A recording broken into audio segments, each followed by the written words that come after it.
그렇게 하다 보면 관망하고 계셨던 분들이 이제 어떻게 해야 되나 굉장히 고민이 많으실 것 같습니다.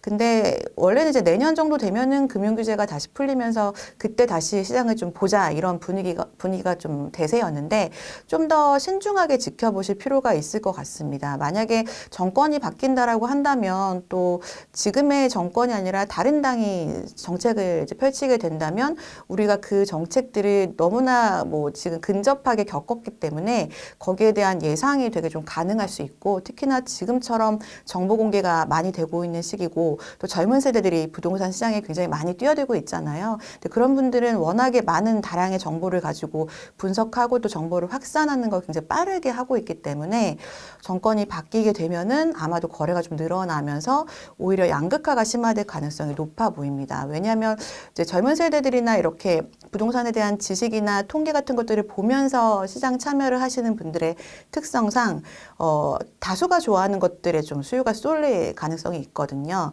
그래서 지금 매물이 없는 상황이 아니라 전국적으로 매물이 굉장히 적체되고 있는 상황이기 때문에 거래는 똑같이 늘어나도 외곽 지역들은 하락된 가격으로 거래가 많이 되면서 더 하락폭이 커질 수 있고요.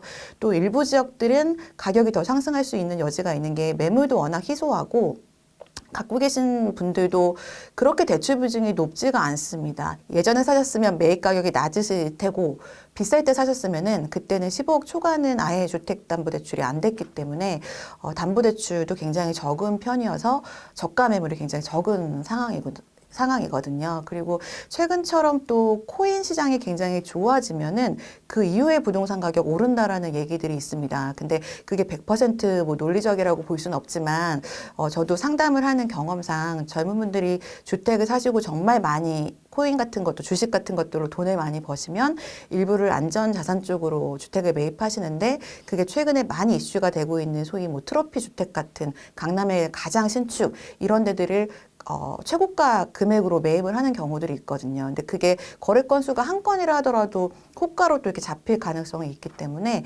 그런 거에 따른 여러 가지 다양한 요인에 따른 양극화가 심화될 거고 거기에 따라서 매입하시려고 하시는 분들도 천천히 보시되 좀 더 많은 수요들이 있는 지역들 거래가 될 때 좀 많이 되는 아파트 위주로 좀 보셔야 될 것 같습니다.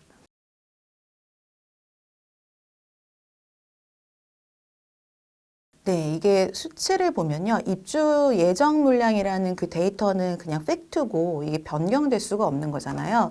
근데 서울 같은 경우에는 2021년도부터 평년 수준보다 입주 예정 물량이 적었는데 그게 2026년이 되면 평년에 거의 한 20% 정도 수준으로 굉장히 낮아집니다. 근데 최근에도 아파트 뭐 인허가 이런 게 준공 같은 것들이 많지 않다 보니까 이런 신축 희귀 현상은 장기간 될 수밖에 없거든요. 그리고 분양가도 사실 낮출 수 있는 방안을 우리가 아직 찾고 있지 못하기 때문에 신축이 된다 하더라도 분양가는 더 높아질 거라서 지금 신축에 그 기대할 수 있는 유지되는 기간이 좀 길어지는 거죠. 그래서 지금 가장 신축이라면은 앞으로도 계속 신축일 가능성이 높다라는 팽배한 인식 때문에 내년까지도 계속 이어질 수밖에 없습니다.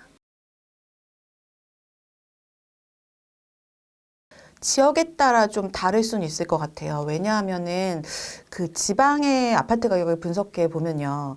그 경북 쪽이 제일 많이 자산 가치를 조금 상실해 가고 있는 중이거든요. 근데 10년 전 가격과 지금 가격을 비교했을 때 아파트인데도 불구하고 이미 하락인 지역들이 있어요. 그만큼 아파트라 하더라도 인구가 줄어들고 세대가 줄어들고 살 수 있는 사람이 더 이상 많지 않다라고 한다면 10년 후에 내가 산 가격을 유지하지 못할 수도 있거든요. 근데 그렇다라고 하면 굳이 내가 매입보다는 뭐 전세를 선택할 수도 있고 다른 여러 가지 뭐 선택지가 많아질 수 있잖아요. 그래서 지역에 따라 다를 수는 있겠지만 많이들 얘기하고 있는 소위 인기 지역이라고 한다면 저는 신축 쪽을 선택하는 게 아무래도 더 좋지 않나라고 생각합니다. 왜냐하면 우리가 지금 재건축, 재개발이 아니면 주택이 더 이상 공급되지 못하는 지역들은 여기에 대한 해답이 정말 언제 나올지도 모를 상황이고 개인적인 저의 해답은 과거와 같은 방식으로 아파트를 지어서는 사업성이 나오지 못한다라고 생각하거든요. 그 얘기는 우리가 아파트를 지을 때 들어가는 비용 중에서 거품이라고 말해야 되나?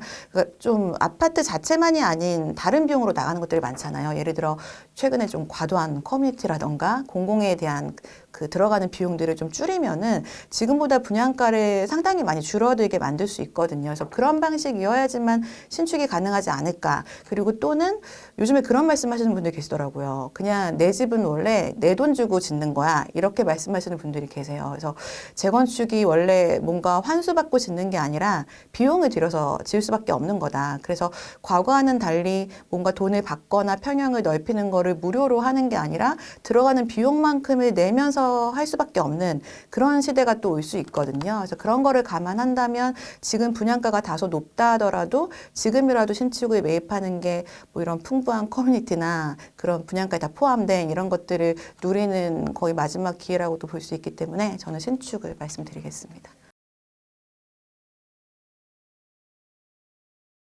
지금 굉장히 여러 가지 변수를 이야기하긴 했지만 사실 다른 것들은 어떻게 될지 모르는 거에 따른 이야기들이었고요. 사실 올해와 마찬가지로 내년도에도 역시 금융 쪽을 가장 주목하셔야 될 것 같습니다. 특히나 공공금융에 관련된 정책들을 주목하라고 말씀을 드리고 싶습니다.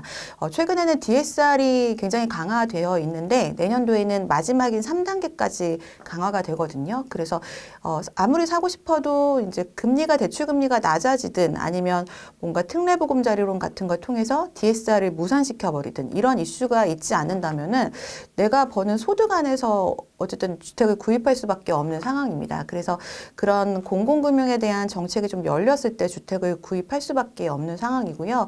그게 내년도 만약에 주택시장이 정말 얼어붙게 된다라고 한다면 거래가 또 어느 정도는 되어줘야 되는 부분이기 때문에 그런 정책들이 또 나올 수 있는 가능성도 있거든요. 그래서 그런 혜택들이라던가 금리 같은 것들 그리고 내가 늘 살 수 있는 가능한 규모가 어느 정도인지를 체크하면서 내 집 마련을 하는 게 필요할 것 같습니다. 왜냐하면 우리가 지금 뭐 투자나 투기가 아니라 말씀하신 것처럼 내 집 마련이 목표라면 그게 1단계로 체크해야 될 부분이라고 생각됩니다. 지금 굉장히 좀 여러 가지 상황들 때문에 자산 시장에서도 선택하는데 굉장히 어려움이 있을 거라고 생각되는데요. 이렇게 유튜브 채널들 우리 경제 이슈 같은 것들 많이 시청해주면서 지금 여러 가지 주마다도 시황이 바뀔 수 있거든요. 그래서 최근에 많은 정보들 습득하시면서 안전한 그런 자산에 대한 전략을 세우시기를 바라겠습니다. 감사합니다.